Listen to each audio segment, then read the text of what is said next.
जानो गोनां बिटिसि बिसायख'थियाव हाग्रामा महिलारिया देरहाया 2025 आव जि बिटिसिनि इलेक्सन जानो थांगासिनो दङ बेहाय खुनु पयदे हाग्रामा महिलारिया देरहाया हाग्रामा महिलारिया देबरगाव बियाबाव बिग जिर' जानो थांगासिनो दं हाग्रामाया दिनै मा होनदों बिग जिर' जानो थांगासिनो दं देबरगाव समस्थियाव रायजो राजानि गांनाय उखैनायखौ हाग्रामा महिलारिया मावफुंनानै होआखै बेफोर गोख्रों बाथ्रायानो जाबाय इउपिपिएलनि लाइमोन दैदेनगिरि अशोक गयारी बिथां अशोक गयारीया जानो गोनां बिटिसि बिसायख'थियाव हाग्रामा महिलारिया मा जाहोननि थाखाय देरहाया बेनि सायाव माखासे गोख्रों बाथ्रा बुंथिदों बिथांमोना रायजो राजानि गांनाय उखैनाय जेंना जेंसिफोरखौ मावफुंनानै होआ बेनिखायनो हाग्रामा महिलारिया जानो गोनां बिटिसि बिसायख'थियाव जेननाया रोखा जाबाय होननानै बाथ्रा बुंदों बिथां अशोक गयारीया बेनि अनगायैबो हाग्रामा महिलारिनि हेंथायै बिथां अशोक गयारीया मा बाथ्रा बुंदों बिथांनि बुंनायनिफ्रायनो आबुङै मिथिना लादिनि फै दिनै नायदो नोंथाङा दिनै बे 15टा बोसोराव हाग्रामा महिलारि सारा स्वयं बे देबरगाव समस्थिनि सासे चिफमोन आरो बिथाङा 2 बोसोर इन्टारिम मोनदों गासै 17 बोसोर आरो बर्तमान बिथाङा दा एक्जिस्टिं एमसिएलए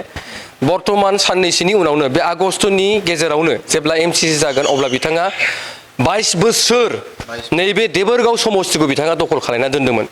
आरो बेहाय बिथाङा बे 22टा बोसोराव माबायदि खामानि मावदों जोंनि समस्थियाव हयতো गोबां मानसिफ्रा साननो हागौ देबरगाव ओनसोलाव गोबां उन्नति जाबाय सिआइटि जाबाय इउनिभार्सिटि जाबाय बायदि बायदि जाबाय होननानै गोबां मानसिफ्रा दिनै टिभि मिडिया नोंथांमोननि मिडियानि माध्यमनि गेजेरजों बिथांमोना गोबां रोखा सानो आरो बे समाव सानो बिथांमोना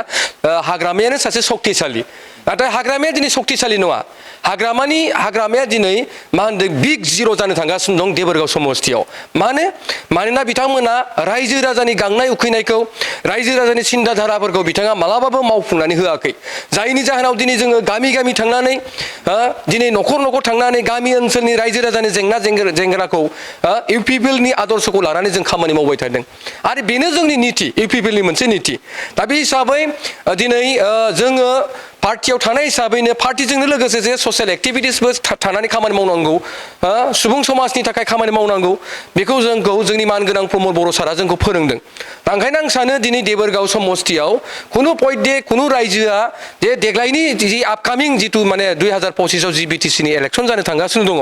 बेहाय खुनु पयदे हाग्रामा महिलारिया देरहाया आं दिनै नोंथांमोननो लिरनानै होयो दिनै नायदो नोंथाङा दिनै बे 15टा बोसोराव हाग्रामा महिलारि सारा स्वयं बे देबरगाव समस्थिनि सासे चिफमोन आरो बिथाङा 2 बोसोर इन्टारिम मोनदों गासै 17 बोसोर आरो बर्तमान बिथाङा दा एक्जिस्टिं एमसिएलए बर्तमान साननैसोनि उनावनो बे आगस्तनि गेजेरावनो जेब्ला एमसिसि जागोन अब्ला बिथाङा 22 बोसोर नैबे देबरगाव समस्थिखौ बिथाङा दखल खालामना दोन्दोंमोन आरो बेहाय बिथाङा बे 22टा बोसोराव माबायदि खामानि मावदों जोंनि समस्थियाव हयतो गोबां मानसिफ्रा साननो हागौ देबरगाव ओनसोलाव गोबां उन्नति जाबाय सिआइटि जाबाय इउनिभार्सिटि जाबाय बायदि बायदि जाबाय होननानै गोबां मानसिफ्रा दिनै टिभि मिडिया नोंथांमोननि मिडियानि माध्यमनि गेजेरजों बिथांमोना गोबां रोखा सानो आरो बे समाव सानो बिथांमोना हाग्रामायानो सासे सक्तिशाली नाथाय हाग्रामाया दिनै सक्तिशाली नङा हाग्रामाया दिनै मा होनदों बिग जिर' जानो थांगासिनो दं देबरगाव समस्थियाव मानोना बिथांमोना रायजो राजानि गांनाय उखैनायखौ रायजो राजानि सिन्था धाराफोरखौ बिथाङा मालाबाबो मावफुंनानै होआखै जायनि जाहोनाव दिनै जोङो गामि गामि थांनानै दिनै न'खर न'खर थांनानै गामि ओनसोलनि रायजो राजानि जेंना जेंगोनाखौ इउपिपिएलनि आदर्शखौ लानानै जों खामानि मावबाय थादों आरो बेनो जोंनि नीति इउपिपिएलनि मोनसे नीति दा बे हिसाबै दिनै जोङो पार्टियाव थानाय हिसाबैनो पार्टिजोंनो लोगोसे जे ससियेल एक्टिभिटिसबो थानानै खामानि मावनांगौ